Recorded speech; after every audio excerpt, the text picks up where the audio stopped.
Hi hello నమస్తే అండి. Welcome to Taluru Aruna kitchen and vlogs. Chicken curry అండి తయారు చేయ విధానం చూపిస్తున్నాను. ముందుగా స్టవ్ మీద బౌల్ పెట్టుకొని చికెన్ క్లీన్ చేసుకొని పక్కన పెట్టినానండి. ఆయిల్ తగినంత ఆయిల్ వేసుకుంటున్నాను.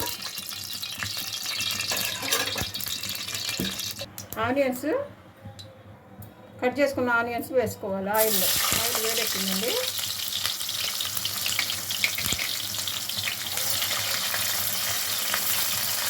పచ్చిమిర్చి కట్ చేసిన పచ్చిమిర్చి కూడా వేసుకోవాలి. చెక్క లవంగాలు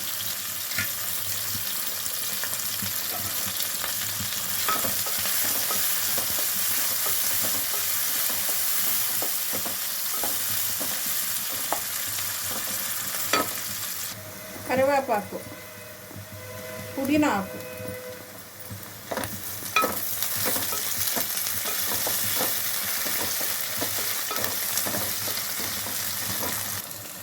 ఒక స్పూన్ అల్లం వెల్లుల్లి పేస్ట్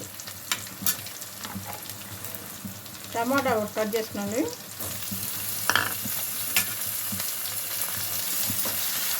పచ్చి వాసన పోయే వరకు ఫ్రై చేసుకోవాలి. అల్లం వెల్లుల్లి పేస్ట్ పచ్చి వాసన పోయే వరకు ఫ్రై చేసుకుంటాను. ఇప్పుడు కర్రీకి తగినంత సాల్ట్. ఇప్పుడు ఆనియన్స్ మొక్కుతాయి, టమాటాలు కూడా త్వరగా మొక్కుతాయి. తగినంత పసుపు వేసుకున్నాం. కర్రీకి తగినంత పసుపు. నెక్స్ట్ క్లీన్ చేసుకున్న చికెన్ వాటర్ రాకుండా వేసుకోవాలి.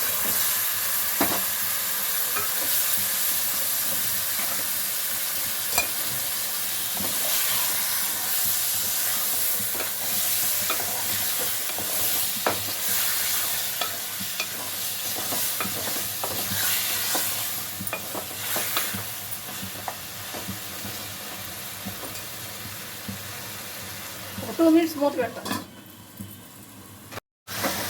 2 minutes మూత పెట్టిన తర్వాత ఓపెన్ చేశానండి. చికెన్లో వచ్చిన వాటర్ అన్నిటి మిగిలిపోతూ ఉన్నాయి. ముక్క కుక్ అవుతూ ఉంది. ఆయిల్లోనూ తగినంత కారం,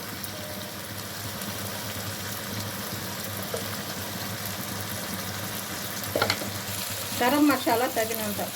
ఇది 1/2 kg చికెన్ అండి. దానికి తగినంత వేసాను. నీళ్ళ పొడి 1 స్పూను,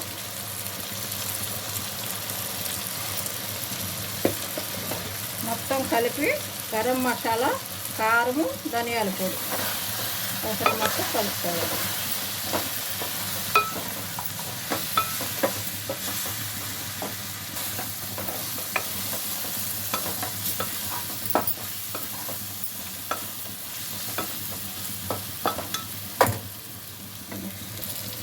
ఒక స్పూన్ పెరుగు,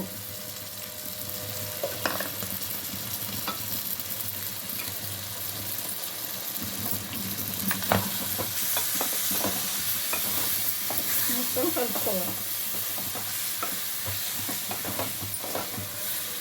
అంతా వేసిన తర్వాత కలిపిన తర్వాత మీడియం ఫ్లేమ్లో పెట్టుకొని కరెక్ట్గా 7-8 నిమిషాలు స్టవ్ మీద ఉంచుకున్నామండి. కర్రీ రెడీ అయిపోతుంది.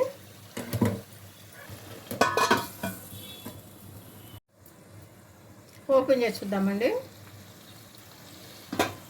ఆయిల్ మొత్తం పైకి వచ్చేసింది. మొక్క చూశానండి, ఉడికిపోయింది మొత్తం మెత్తగా. మొత్తం ఒకసారి కలిగి తిప్పుకొని ఇంకా వడ్డించుకోవటమేనండి. సేమ్ ప్రాసెస్లో మీరు కూడా ట్రై చేయండి. చాలా కమ్మగా ఉంటుంది ఈ విధంగా చేసుకొని ఉంటే. Please subscribe, like and share. Thank you very much.